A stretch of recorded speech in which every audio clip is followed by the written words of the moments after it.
கிராம மிஷனரி இயக்கம் வழங்கும் கிராமிய நேரம் என்ற இந்த நிகழ்ச்சிக்கு உங்களை அன்புடன் வரவேற்கிறோம். இயேசு கிறிஸ்துவின் இனிய நாமத்தினாலே கிராமிய நேரம் என்ற இந்த நிகழ்ச்சிக்கு உங்கள் ஒவ்வொருவரையும் அன்போடு கூட வரவேற்கிறோம். இப்பொழுதும் ஆண்டவர் நம்மோடு கூட பேசும்படி ஒரு விஷயம் நாம் ஜெபிக்கலாம். பேசுவது நீங்கள் அல்ல, பரிசுத்த ஆவியானவரே என்று எழுதியிருக்கிறதே. எங்கள் ஒவ்வொருவோடு கூட நம்முடைய வார்த்தைகளை கொண்டு நீர் பேசும், நீர் மகிமைப்படும். இயேசுவின் நாமத்தினால் பிதாவே, ஆமென். இன்றைக்கும் உங்களுக்காக ஆண்டவருடைய சமூகத்திலே ஜெபித்த போது ஆண்டவர் குறிப்பிட்ட ஒரு வேத வசனத்தை உங்களோடு கூட பேசும்படி ஆண்டவர் எனக்கு காண்பித்து கொடுத்தார். நான் வாசிக்கிறேன். தானியேல் புஸ்தகம் 6ஆம் அதிகாரம் 20வது வசனம். ராஜா கெபின் கிட்ட வந்தபோது துயர சத்தமாய் தானியேலை கூப்பிட்டு, தானியேலே, ஜீவனுள்ள தேவனுடைய தாசனை, நீ இடைவிடாமல் ஆராதிக்கிற உன் தேவன் உன்னை சிங்கங்களுக்கு தப்புவிக்க வல்லவராய் இருந்தாரா என்று தானியேலை கேட்டான். பாருங்கள், சிங்க கபியிலே விழுந்திருக்கிற தானியேல். இதைத்தான் ஆண்டவர் உங்களோடு கூட பேசும்படி ஆண்டவர் சொன்னார். கெபியின் வாழ்க்கை. கெபி என்றால் என்ன? அங்கு கெபிக்குள்ளாக தானியேல் போடப்பட்டாயிற்று. தப்பிப்பதற்கு ஒரு வழியும் இல்லை. அதுதான் கெபி. இன்றைக்கு இந்த செய்தியை கேட்கிற உங்களுடைய வாழ்க்கை எப்படி இருக்கிறது? புலம்புகிறீர்களா? இந்த சூழ்நிலையில் என்னை விடுவிப்பதற்கு ஒரு மனிதரும் இல்லை, ஒரு வழிகளும் இல்லை, எல்லாவற்றிலும் என்னுடைய வழிகள் அடைக்கப்பட்டு இருக்கிறது, இனி அவ்வளவுதான், என்னுடைய வாழ்க்கை முடிந்தது என்று சொல்லுகிறதான் கெபியின் வாழ்க்கை. அருமையான சகோதரனே, சகோதரியை, இப்படிப்பட்ட ஒரு கெபியின் வாழ்க்கையிலே நீங்கள் வாழ்ந்து கொண்டிருக்கிறீர்களா? இனி சிறிது நேரம்தான், சிறிது நாட்கள் தான், சிறிது மாதங்கள் தான், என்னுடைய வாழ்க்கை முடிய போகிறது என்று மரண பயத்தோடு கூட வாழ்ந்து கொண்டிருக்கிறீர்களா? உங்களுக்குத்தான் இந்த தீர்க்க தரிசன வார்த்தை. பாருங்கள், தானியேல் கெபியிலே விழுந்தாயிற்று. எதற்காக? ஆண்டவருக்காக. அவன் வைராக்கியமாக நின்றதன் நிமித்தமாக. அவன் சட்ட திட்டங்களுக்கு, அரசாங்க சட்டங்கள் கீழ்ப்படியாதபடி தினமும் 3 வேளை ஜெபித்ததன் நிமித்தமாக அவனுக்கு ஆண்டவருடைய அங்கே அரசாங்கத்துடைய தண்டனை வருகிறது. அதன் மூலியமாக கெபியின் உள்ளே போடப்படுகிறான். இங்க இருக்கிற எல்லாரும் இப்ப கெபிக்குள்ள விழுந்துட்டீங்களா? விழுகாம நல்லா இருக்கிறவங்களுக்குன்னு அந்த செய்தி கிடையாது. இப்ப நான் விழுந்துட்டேன், என்ன செய்யணும்? அதுதான் இன்னைக்கு ஆண்டவர் உங்களுக்கு கற்றுக் கொடுக்க போகிறார். இப்ப ஒரு பாவத்துல விழுந்தாச்சு, கடன் பிரச்சனையில விழுந்தாச்சு, தோல்வியில நான் விழுந்துட்டேன், இனி என்ன செய்யணும்? தானியேல் மூலியமா கற்றுக் கொடுக்குற பாடம் பாருங்க. முதல்ல விழுந்துற யாரா இருந்தாலும் சரிங்க, விழுந்துட்டோங்கிறத நீங்க முதல்ல ஒத்துக்கொள்ளணும். அடுத்து என்ன செய்யணும், என்ன செய்யக்கூடாது. இப்ப நிறைய பேர் என்ன செய்யக்கூடாதுன்னு யோசித்த போது, இப்ப கெபியில விழுந்தாச்சு, விழுந்த பிறகு முறுமுறுப்பாங்க, முறுமுறுத்துக்கிட்டே இருப்பாங்க. ஐயோ, நான் இந்த கெபியில விழுந்ததற்கு இவங்க தான் காரணம், என்னுடைய உறவினர்கள் தான் காரணம், என்னுடைய நண்பர்கள் தான் காரணம், என்னுடைய பெற்றோர்கள் தான் எனக்கு காரணம். விழுந்த பிறகு முறுமுறுத்து இவங்களை நினைச்சு அழுதுகிட்டே இருப்பாங்க, முறுமுறுத்துக்கிட்டே இருப்பாங்க. அருமையான சகோதரனே, சகோதரியே, நீங்க தான் விழுந்துட்டீங்களே, இவங்களால தான் விழுந்தேன்னு எதுக்கு நீங்க கவலைப்பட்டு அழுதுகிட்டு இருக்கணும், முறுமுறுத்துக்கிட்டு? முறுமுறுத்தா உங்களுக்கு அற்புதம் நடந்துருமா? நீங்க விடுதலை ஆக்கிடுவீங்களா? நீங்க யாத்திராகமம் புஸ்தகம் 17 அதிகாரத்துல நீங்க வாசித்து பார்த்தீங்கன்னா, ஆண்டவருடைய சித்தத்தின்படி பிரயாணப்பட்டு இஸ்ரவேல் ஜனங்கள் வருகிறார்கள். அவருடைய கட்டளையின்படியே வனாந்தரத்திலே அவர்கள் பிரயாணம் பெற்று அங்கு எழுதப்பட்டிருக்கிற வார்த்தை, ரெவிதீமிலே வந்து பாளையம் இறங்கினார்கள். தேவனுடைய கட்டளையின்படி, சித்தத்தின்படி தான் அவங்க இருக்கிறாங்க. நல்லா ஜெபிக்கிறாங்க, பைபிள் வாசித்திருக்கிற கிறிஸ்தவங்க. நான் அவருடைய வார்த்தைகள் எல்லாம் கேட்குறேங்க, அவருடைய சித்தத்தின்படி தான் நடக்கிறேன். அப்படிதான் இஸ்ரவேல் ஜனங்கள் வர்றாங்க. ஆனா அங்கு 1ஆம் வசனத்துல போட்டிருக்கு, குடிக்க தண்ணி இல்லாம இருக்கிறது, குடிக்க தண்ணியில குறைவா இருக்கிறாங்க, குறைவா இருக்குது. இப்ப வனாந்திர வாழ்க்கையில வரும்போது குறை வந்துருச்சுல, அப்ப என்ன செய்யணும், என்ன செய்யக்கூடாது? அங்க அழகாக எழுதப்பட்டிருக்குது. அவங்க செய்யக்கூடாதது இந்த இஸ்ரவேல் ஜனங்கள்கிட்ட நம்ம படிச்சுக்கலாம். அதுக்காக தான் ஆண்டவர் யாத்திராகமம் புஸ்தகத்துல இந்த சத்தியங்களை எழுதி வச்சிருக்கிற. என்ன செய்யக்கூடாது? 2ஆம் வசனத்துல போட்டிருக்கு, வாதாடுறாங்க, சண்டை போடுறாங்க. இப்போ விழுந்த பிறகு யார்கிட்டையாவது வாதாடிக்கிட்டு இருக்கோம், ஐயோ மேலே என்னை கெபியில தள்ள விட்டவனே, நீ விளங்காம போகணும், இப்படி எல்லாம் வாதாடிக்கிட்டு இருக்க, சண்டை போட்டுக்கிட்டு இருக்க முடியுமா? அடுத்த வசனத்தில் பார்த்தா முறுமுறுக்கிறாங்க, சே ஏண்டா இப்படி ஆச்சோ, இவங்க என்ன பண்ணுவாங்க, நாங்க பேசாம அங்க எகிப்து தேசத்திலேயே இருந்திருப்போம். அங்கேயே அடிமைத்தனத்துல இருக்குது, கஷ்டப்பட்டோம், கவலைப்பட்டோம், பரவாயில்ல அங்கேயே இருந்திருப்போமேன்னு முறுமுறுக்கிறாங்க. பாருங்க, என்ன செய்யக்கூடாது சகோதரனே சகோதரியே, நீ விழுந்த பிறகு ஆராயக்கூடாது, காரணங்களை ஆராயக்கூடாது. நீ விழுகிறதுக்கு முன்னாடி கொஞ்சம் ஆராய்ந்து நீ நடக்க வேண்டிய வழியில சரியா நடந்திருந்தேன்னா ஓகே. இப்பதான் நீ விழுந்துட்டே இல்ல, விழுந்த பிறகு என்ன செய்யணும், வாட் நெக்ஸ்ட்னு யோசித்து பார்க்கணும். What next? நீங்க உங்க வீட்டு சவர்ல ஒரு பெரிய போர்டுல கூட எழுதி வைங்க, வாட் நெக்ஸ்ட். குறை வந்துருச்சா, உன்னால தான் குறை வந்துச்சு, என்னால தான் குறை வந்துச்சு. கணவர் மனைவியை பார்த்து சொல்றது, மனைவி கணவனை பார்த்து சொல்றது, சண்டை போட்டுருக்கிறது, சட்டி பானை எல்லாம் உடைக்கிறது. நான் என்ன சொல்றேன், வாட் நெக்ஸ்ட்? இப்போ நீங்க தெருவில் நடந்து போயிட்டே இருக்கிறீங்க, விழுந்துட்டீங்க. விழுந்த பிறகு என்ன செஞ்சுட்டு இருப்பீங்க, ஐயோ எங்க அம்மாக்காரி தான் என்ன இந்த இடத்துல வந்து போகும்படி வழி நடத்தினா, அவங்க சொல்றதை கேட்டதுனால தான் நான் இப்போ விழுந்து விட்டேன், எங்க அப்பா தான் விழுந்து விட்டேன், நான் அந்த காலேஜில் படிக்க வேண்டான்னு சொல்லிக்கிட்டே இருந்தேன், என்னை கேட்காம படிக்க வச்சுட்டாங்க, இப்போ நான் விழுந்து போயிட்டேன். விழுந்ததுக்கெல்லாம் அவங்க தான் காரணம். இப்படி எல்லாம் நீ புலம்பிக்கிட்டு முறுமுறுத்துக்கிட்டு இருந்தேன்னா எப்போ எந்திரிக்கிறது? கீழே ரோட்ல கல் அடிரி கீழே விழுந்துட்டியா, என்ன செய்வ? எந்திரிப்பா, தூசியை தட்டணும், நல்ல ட்ரெஸ்ஸு நல்லா இருக்கான்னு பார்க்கணும், உன் டைம் போய் நடந்து ஓடிட வேண்டி தானே. இதானுங்க ஆவிக்குரிய வாழ்க்கையில நீ ஃபாலோ பண்ணணும். தானியல் கெபிக்குள்ள விழுந்துட்டான், அவன் என்ன செய்யல, யாரையும் முறுமுறுத்துக்கிட்டு இருக்கல. ரெண்டாவது நீங்க கற்றுக்கொள்ள வேண்டிய காரியம் என்ன தெரியுமா, எனக்கு யாராவது மனுஷர்கள் எனக்கு உதவி செய்வாங்களா அப்படின்னு மனுஷர்களை பார்த்துக்கிட்டு இருக்கக்கூடாது. மனுஷர்கள் உனக்கு உதவி செய்ய முடியுமா? இப்போ யோசித்து பாருங்க, உங்க கடன் பிரச்சனையோட வாழ்ந்துகிட்டு இருக்கிறீங்க, அவங்க எப்படி உங்களுக்கு உதவி செய்வான்னு மனுஷர்களை நீங்க நம்புறீங்க? ஐயோ இல்லை, அவங்கள்ட்ட ரொம்ப பணம் இருக்குன்னா, அவங்களுக்கு பணம் ரொம்ப இருக்குன்னா அவங்களுக்கு ரொம்ப கமிட்மெண்ட் இருக்கும், அவங்களுடைய தேவைகள் இருக்கு, அவங்க பிள்ளைகள் இருப்பாங்க, அவங்க குடும்பம் இருப்பாங்க, நீங்க அவங்கள்ட்ட எப்படி உதவி கேட்பீங்க? யோவான் எழுதின சுவிசேஷத்தில் பார்த்தீங்கன்னா 38 வருட வியாதி உள்ள ஒரு மனுஷன் இருக்கிறான். ஆண்டவர் அவனை தேடி போய், நீ சுகமாகணும்னு சொல்லி விரும்புறியா? வியாதியில கெபியின் வாழ்க்கை வாழ்ந்துகிட்டு இருக்கான். இவனுக்கு தானியலுக்கு ஒரு கெபி, சிங்கங்கள் நடுவிலே தள்ளப்பட்டுட்டான். அவனுக்கு 38 வருடமா கெபி வாழ்க்கை, வியாதியினால படுத்து கிடக்கான். நீ சுகமாகணும்னு சொல்லி விரும்பினா, அவன் ஆமாண்டவரே சுகமாகணும்னு சொல்லி விரும்புறேன் அப்படின்னு அங்க ஜீசஸ் சொல்ல வேண்டியதானே. அவன் பார்த்தீங்கன்னா என்னென்ன சொல்றான் பாருங்க, என்னை கொண்டு போய் விடுவதற்கு ஒருவரும் இல்லைங்கிறான். என்ன, நான் சுகமானு விரும்புகிறேன், ஆனால் யார் என்னை கொண்டு போவா? யாராவது ஒருத்தர் எனக்கு உதவி செஞ்சாதான் என்னால் விடுதலை ஆக முடியும், சுகமாக முடியும்னு சொல்லி ஒரு மனுஷரத்தை சொல்லிக்கிட்டு இருக்கிறா. அருமையான இந்த சத்தத்தை கேட்கிற சகோதரனே சகோதரி, உன்னுடைய கெபின் வாழ்க்கையில் நீ இன்றைக்கு என்ன புலம்புற? ஐயோ எங்கள் மாமா எனக்கு உதவி செஞ்சால் நல்லா இருக்கும், சித்தப்பா நல்லா உதவி செஞ்சால் நல்லா இருக்கும், எனக்கு தெரிஞ்ச ஒரு அரசாங்க அதிகாரி இருக்கு, அவங்க எனக்கு உதவி செஞ்சால் நல்லா இருக்கும். நான் சொல்கிறேன், ஒருவருடைய உதவியும் உனக்கு பிரயோஜனம் கிடையாது. உதவி செய்கிற ஒருவர் ஏசப்பா தான், அவர் உன் பக்கத்தில் நின்றுகிட்டு இருக்கிறார். சகோதர சகோதரி, நீ யாரா இருந்தாலும் சரி, கிறிஸ்தவனா இருக்கலாம், கிறிஸ்தவன் அல்லாதவனா இருக்கிறான், உன் வாழ்க்கையில உன்னை விடுதலை ஆக்குறதுக்கு, இப்ப இருக்கிற ஆபத்துகள்ல இருந்து, இப்பொழுது இருக்கிற நெருக்கங்கள்ல இருந்து உன்னை விடுதலை ஆக்குவதற்கு வானத்துக்கு பூமிக்கும் சகல அதிகாரம் படைத்த ஆண்டவர் உன் பக்கத்துல வந்து கேட்டுக்கிட்டு இருக்கார், உன்னை விசாரிச்சுக்கிட்டு இருக்கிறார். உன்னுடைய நிலைமை எல்லாம் அவருக்கு தான் தெரியும். நீ எப்படி அதில் விழுந்த, எப்படி ஒரு பலவீனம் இருக்குது, எப்படி நீ அழுதுகிட்டு இருக்க, எல்லாம் அவருக்கு தாங்க தெரியும்.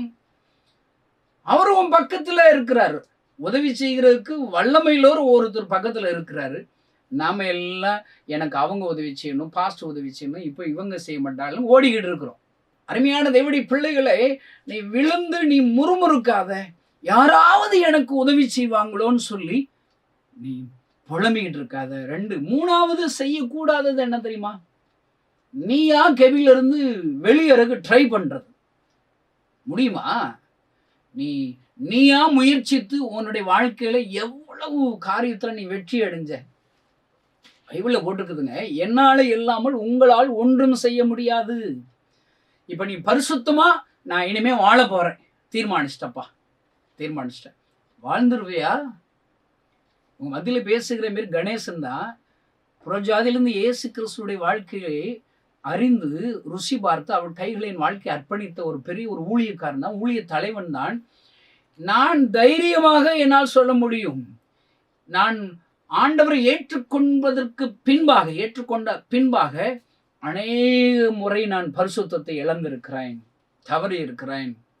அப்பொழுதெல்லாம் நான் எப்படியாவது இனிமே அந்த தவறை செய்யக்கூடாது, இனிமேல் ஆண்டருக்கு விரோதமா இப்படி நடக்கக்கூடாது என்று தீர்மானம் செய்து சுயமாக முயற்சித்து தோல்வி அடைந்து விட்டேன். நடந்தது என்ன தெரியுமா?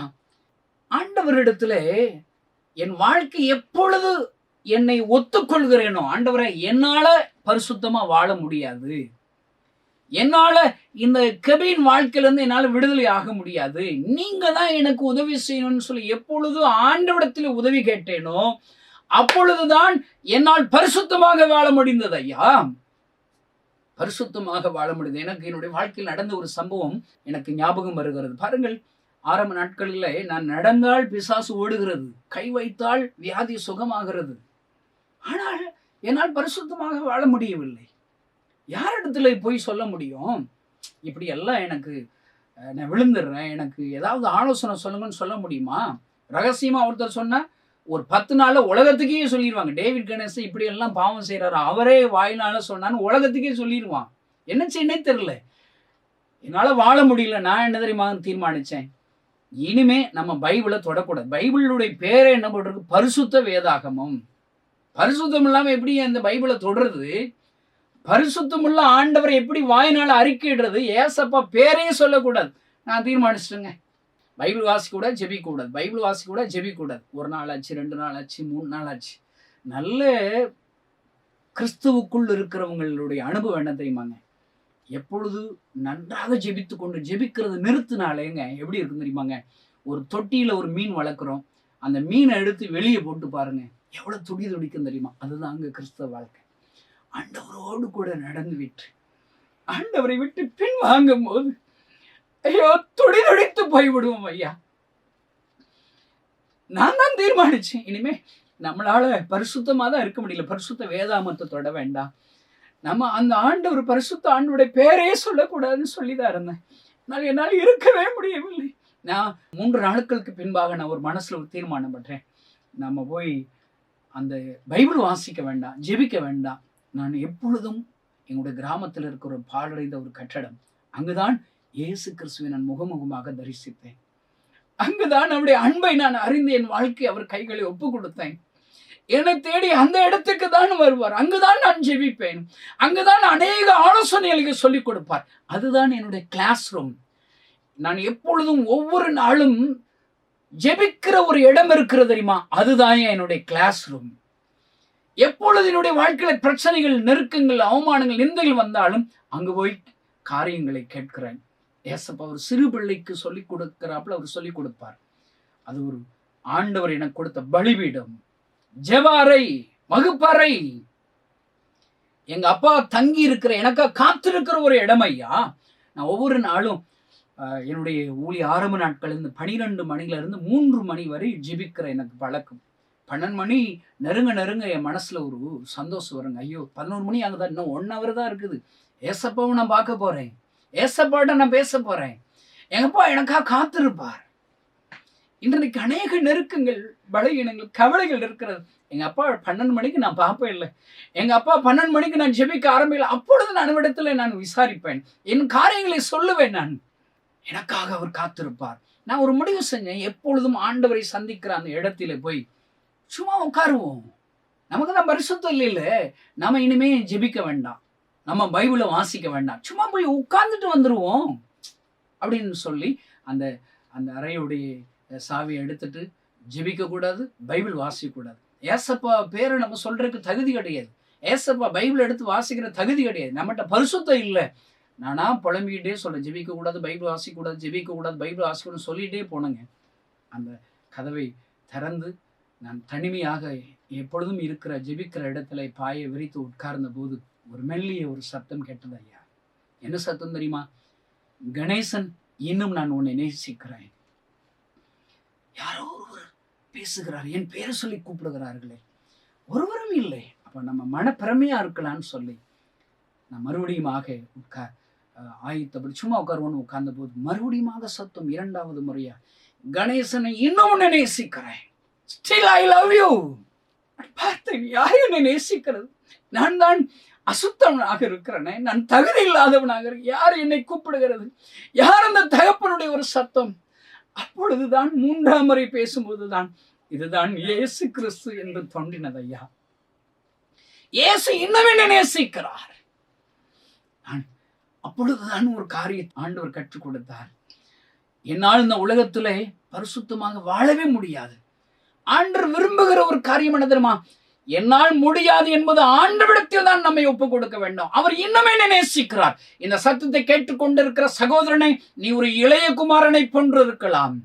எனக்கு தகுதி இல்லை என்று சொல்லி எங்கோ ஒரு ஓரத்திலே உன்னை சேதப்படுத்திக் கொண்டிருக்கலாம். உனக்காக என் ஆண்டவர் காத்திருக்கிறார் ஐயா. உன்னை சுய முயற்சித்து தோல்வி அடைந்தது போதும். Jesus waiting for you. இயேசு உன்னை நேசிக்கிறார் அன்று சொல்ற வார்த்தை பாரு, இன்னும் உன்னை நேசிக்கிறார். Still I love you. அருமையான சகோதரனே, உன்னோடு கூட தீர்க்க தரிசன வார்த்தையை கொண்டு பேசுகிறார். உனக்காகத்தான் இந்த வார்த்தைகள். அழுது அன்றைக்கு மறுபடியும் என் வாழ்க்கையை ஒப்பு கொடுத்தேன், பாவங்களை அறிக்கையிட்டேன், ஆண்டவரை மனமிறங்கும் என்று சொன்னேன். என்னை இன்னும் நேசிக்கிறீங்களா? அது போதும், எனக்கு இந்த கிருபை தாரும், உம்மோடு கூட நடப்பதற்கு எனக்கு பரிசுத்தை தாரும் என்று ஜெபித்தேன். ஆண்டவர் எனக்கு பலன் தந்தார் ஐயா. பரிசுத்தாவுடைய வல்லமை எனக்கு கொடுத்தார் ஐயா. இன்றைக்கு ஒரு ஊழிய தலைவனாக உங்களோடு கூட பேசிக் கொண்டிருக்கிறேன். சுய முயற்சி வீணையா. கெபியில் விழுந்து விட்டாய சகோதரி சகோதரியே, எப்படிப்பட்ட கடன் பிரச்சனை உள்ள கெபியாக இருக்கலாம், வியாதி கெபியாக இருக்கலாம், தோல்வி கெபியாக இருக்கலாம். ஐயோ, என்னுடைய வாழ்க்கையில குழந்தை பாக்கி இல்லை, திருமண காரியம் தடையாகிறது, ஏதோ உங்களுடைய வாழ்க்கையில தோல்வி உள்ள ஒரு கெபியாக இருக்கலாம். நான் சொல்றேன், இன்றைக்கு ஆண்டவர் உன்னோடு கூட பேசுகிறார். நீ இந்த தோல்விக்கு இவர்கள் தான் காரணம் என்று யாரையாவது முறுமுறுக்கிறதை விட்டுவிட வேண்டும். முறுமுறுக்காத. யாராவது என்னுடைய கெபி வாழ்க்கையிலிருந்து உதவி செய்வார்கள் உண்டு என்று சொல்லி மனுஷர்களை தேடி போகாத. 38 வருட வியாதி உள்ளவன் இருக்கிறானா, அவன் எனக்கு ஒருவரே இல்லைங்கிறான். இன்னைக்கு பாருங்க, நிறைய பேர் என் மேல அன்பு செலுத்துறதுக்கு ஒருத்தர் இல்லை. தேவையில்லைங்க. ஏன் மனுஷருடைய அன்பை நீ தேடுற? உதவி யாரு இல்லைன்னு உதவி செய்யற வானத்தையும் பூமியும் படைச்ச ஆண்டவர் பக்கத்துல இருக்க. அவன் சொல்றான், என்னை குளத்துல கொண்டு போய் விடணும். ஒருத்தன் குளத்தையே உண்டாக்கின ஆண்டவர் ஐயா. நீ பாக்குற வானம் பூமி எல்லாம் உண்டாக்கினவரே உன் பக்கத்துல இருக்கிறாரு. நீ யாரோ ஒருத்தருக்கு உதவி செய்யணும் புலம்பிக்கிட்டு இருக்கிற. 38 வருட வியாதிஸ்தரை ஒரு நிமிடத்திலே இழந்து நட என்று சொல்லி நடக்க செய்த அதே அற்புதம் செய்கிற ஆண்டவர் தானே உங்களோடு கூட பேசி இருக்கிறார். நீ மனுஷர்களிடம் யாராவது உதவி கேட்கணும், கெபில இருந்து விடுதலை ஆக்குறதுக்கு உதவி செய்யணும்னு நீ யாரையும் எதிர்பார்க்காத. நீ சுய முயற்சித்து தோல்வி அடைஞ்சது போதும். சுய முயற்சி பண்றதை விடு. ஜஸ்ட் தானியல் மூலியமா கற்றுக் கொடுக்கிறது என்ன தெரியுமா? ஆண்டவரை விசுவாசித்தா போதுங்க. நீ எங்க இருந்தாங்க, ஆண்டவர் உங்க கூட இருக்கிறாருங்க. நீ ஏசப்பாட்டு அர்ப்பணிக்கிற ஒரு வாழ்க்கை தான் வேணும். தானியல் என்ன செஞ்சான்? தினமும் 3 வேளை அவரிடத்துல தன் வாழ்க்கையை ஒப்பு கொடுத்தான். வானத்தின் பலகணிகள் திறந்திருக்க 3 வேளை ஜெபித்து கொண்டே இருந்தான். எவ்வளவு நேரம் ஜெபம் பண்ணானா தெரியாது. எனக்கு பெரிய ஒரு ஆசீர்வாதம் வாலிபர்களுக்கு நான் சொல்லி கொடுப்பேன். டெய்லி ஒரு 3 வேளை தானியல் போல ஜெபம் பண்ணுப்பா. ஜெபம் பண்ணுன்னு சொன்னே எல்லாரும், ஐயோ ஒரு தடவை ஜெபிக்க முடியல, 3 தடவை எப்படி ஜெபிக்க முடியும்? காலையில 1 மணி நேரம், மத்தியானம் 1 மணி நேரம், நைட்டு 1 மணி நேரம் நீ ஜெபம் பண்ணுன்னா யாராவது ஓடிடுவாங்க வாலிபர். நான் சொல்றேன், எவ்வளவு நேரம்னா கணக்கு கிடையாது. நீ இருக்கிற நேரத்தை உண்மையா அன்போடு கூட இருதயத்தை ஊட்டி ஜெபம். அது 5 நிமிஷம் இருக்கலாம், 3 நிமிஷம் இருக்கலாம், 1 நிமிஷம். காலையில 1 நிமிஷம், மத்தியானம் 1 நிமிஷம், நைட்டு 1 நிமிஷம். நான் நிறைய வாலிபர்கிட்ட சொல்றேன், நீ எடுத்த உடனே 1 மணி நேரம் ஜெபிக்கணும்னு சொல்லி யோசிச்சுட்டு நீ வாட்டி ஜெபிக்க தொடங்குவேன். நானும் ஆரம்ப காலங்களில் 1 மணி நேரமாவது ஜெபிக்கணும்னு எல்லா பாஸ்டர்ஸ் சொல்றாங்க, ஊழியக்காரங்க சொல்றாங்கன்னு ஜெபிக்க தொடங்கினேன். ஜெபம் பண்ணிட்டு 1 மணி நேரம் கண்ணை முடிச்சு வாட்சியை பார்த்தா அங்கே 10 நிமிஷம் தான் ஆயிருக்கும். மணி போக மாட்டேது, வாட்சி நின்றுச்சான்னு தெரியுது. ஐயோ, குற்றமான செயல் ஜெபிக்கிறதே விட்டுட்டாங்க. பிறகுதான் ஏசப்பான்னு சொல்லி கொடுத்தேன், நம்ம முதல்ல நேரத்தை பார்க்கக்கூடாது, அப்பாட்ட பேசணும், அப்பாட்ட உறவாடணும். அது எவ்வளவு நேரம்னா என்ன? இப்போ எங்க அப்பாவை பார்க்க போறேன், எங்க அப்பா என்கிட்ட 1 மணி நேரம் நானும் நீ பேசணும் அப்படி இன்ஸ்ட்ரக்ஷனை சொல்றாரு.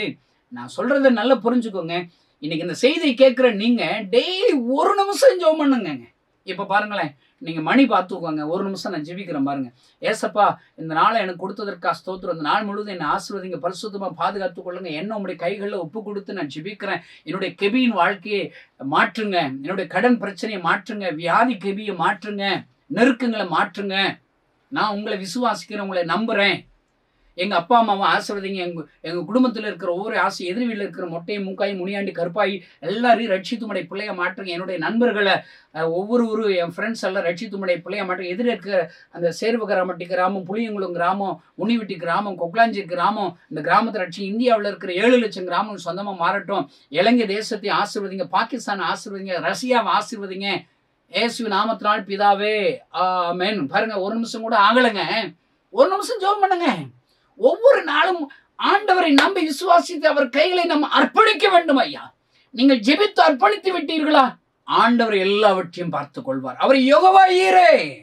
நான் அவருடைய பிள்ளையா இருக்கிறேன். அவருடைய வார்த்தையின்படி நான் நடக்கிறேன். என்னுடைய வாழ்க்கையில சிங்கங்கள் வந்தா என்ன, நான் கெபிக்குள்ள விழுந்தா என்ன, ஆண்டவர் என்னை தூக்கி எடுப்பார். ஐயா, அங்க ஆண்டவர் செய்கிற அற்புதம் என்ன தெரியுமா? சிங்கங்களின் வாய்களை கட்டி போட்டு இருக்கிறார். அங்க இருக்கிற ஒரு புறஜாதி ராஜா சொல்றான், தானியேலே, ஜீவனுள்ள தேவனுடைய தாசனே. உங்க தானியேல்ங்கிற இடத்துல உங்க பேரை போட்டுக்கோங்க. கணேசனே, ஜீவனுள்ள தேவனுடைய தாசனே, தேவனுடைய பிள்ளையே, உயிருள்ள ஆண்டவருடைய பிள்ளையே. அங்க எழுதப்பட்டிருக்கு, நீ இடைவிடாமல் ஆராதிக்கிற உன் தேவன் உன்னை சிங்கங்களுக்கு தப்புவிக்க வல்லவராய் இருந்தாரா? புறஜாதி கேட்கிறாங்க. அருமையான தேவனுடைய பிள்ளைகளை, நீங்க ஆண்டவரை நம்புறீங்களோ விசுவாசிக்கிறோ இல்லையாங்க, ஆண்டவர் அறியாதவங்களுக்கு தெரியுது. அவங்க எல்லாம் உயிர் உள்ள ஆண்டவரை கும்பிடுறாங்க, ஜீவனுள்ள தேவனை ஆராதிக்கிறாங்க. அவ்வளவுதாங்க.